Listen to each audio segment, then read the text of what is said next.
The one and only Botticelli. Botticelli and Raphael, shirts and trousers.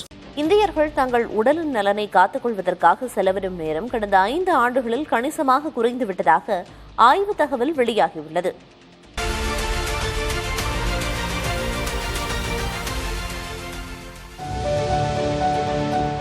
சம்பாதிப்பதற்காக ஓடிக்கொண்டே இருக்கும் மனிதர்கள் தங்கள் உடம்பை கவனித்துக் கொள்ளாத போக்கு அதிகரித்து வருவது தற்போது புள்ளி விவர ரீதியாகவும் உறுதிப்படுத்தப்பட்டுள்ளது. மத்திய புள்ளியியல் அமைச்சகம் மனிதர்களின் வாழ்க்கை முறை குறித்த ஒரு புள்ளி விவரத்தை வெளியிட்டுள்ளது. இதில் கடந்த 2019ஆம் ஆண்டு இந்தியாவில் ஒவ்வொரு நபரும் தங்கள் உடல் நலன் காப்பதற்காக தூக்கம், உடற்பயிற்சி, உணவு உண்பது உள்ளிட்ட வழிகளில் நாள்தோறும் சராசரியாக செலவிட்ட நேரம் 726 நிமிடம், அதாவது 12.1 மணி நேரம் என தெரிவிக்கப்பட்டுள்ளது. ஆனால் 2024இல் இது 708 நிமிடங்களாக குறைந்துவிட்டது தெரிய வந்துள்ளது.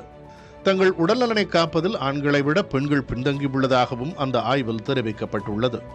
ஆண்கள் தங்களை கவனித்துக் கொள்ள 710 நிமிடங்கள் செலவிடும் நிலையில் பெண்கள் 706 நிமிடங்களே செலவிடுவதாகவும் கூறப்படுகிறது. பணி தொடர்பான செயல்பாடுகள் அதிகரிப்பால் தங்களை காத்துக் கொள்வதில் கவனக்குறைவு ஏற்பட்டுள்ளதாக அந்த ஆய்வு கூறுகிறது. குறிப்பாக உடற்பயிற்சி செய்தலில் தொடங்கி உணவு சாப்பிடுவதிலிருந்து தூங்கும் நேரம் வரை தங்கள் தனிப்பட்ட உடல் நலனுக்காக செலவிடக்கூடிய நேரம் குறைந்து போனதாக NSO ஆய்வில் தெரிவிக்கப்பட்டுள்ளது.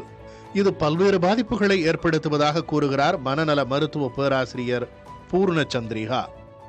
உடல் நலத்தில் இப்போ சுகரு, சர்க்கரை வியாதி, ரத்த கொதிப்பு, அதுக்கப்புறம் கொஞ்சம் ஹார்ட் அட்டாக்ஸ் இப்போ பார்க்குறோம் நிறைய இன்க்ரீஸ் ஆகிட்டு வர்றது. இது எல்லாமே உடல் நலம் சார்ந்த பிரச்சனைகளில் வரலாம். முடி உதிர்தல் எல்லாமே இந்த ஸ்ட்ரெஸ்ஸுனால பாதிக்கப்படுறது, இந்த ஒர்க் லைஃப் பேலன்ஸ்னால பாதிக்கப்பட்டு நடந்துட்டு தான் இருக்குது. அதனால நம்ம அந்த வேலைக்கு எவ்வளோ முக்கியத்துவம் கொடுக்குறோமோ அதே முக்கியத்துவம் நம்ம குடும்பத்துக்கும் நமக்கு பிடிச்சமான சில விஷயம், அது என்ன வேணாலும் இருக்கட்டும், ஒரு ட்ராவல் பண்ணுறதா இருக்கட்டும், இல்லாட்டி அன்றைக்கி ஏதாவது ஒரு விசேஷம், நம்ம ஒரு வாக்கிங் போகிறதா இருக்கட்டும், இல்லாட்டி ஒரு ஜிம் போயிட்டு கொஞ்சம் எக்ஸசைஸ் பண்ணிட்டு வரதா இருக்கணும், நமக்கான விருப்பப்பட்டு செய்யக்கூடிய ஒரு விஷயத்திற்கு நம்ம கண்டிப்பாக நேரம் ஒதுக்கணும். ஒரு 24 மணி நேரத்தில் அதுக்கு டைம் எப்படியும் கண்டுபிடிச்சு ஒதுக்கணும். இந்த ஆய்வு கடந்த ஆண்டு நாட்டில் 1,39,000 குடும்பங்களில் நடத்தப்பட்டது.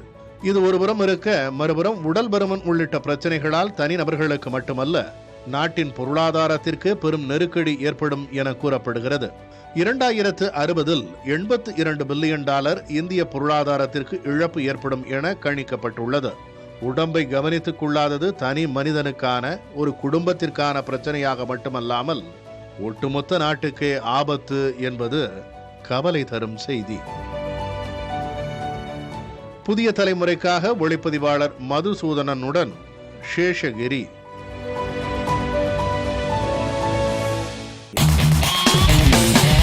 பார்ட்டி வேர்னாலும் I prefer Botticelli. எங்க இருந்தாலும் நம்ம ஸ்டாரா தெரியணும் இல்லையா? வெரைட்டியான கலர்ஸ், நியூ டிசைன்ஸ், அதுக்கு மேல star look. The one and only Botticelli. Botticelli and Raphael, shirts and trousers.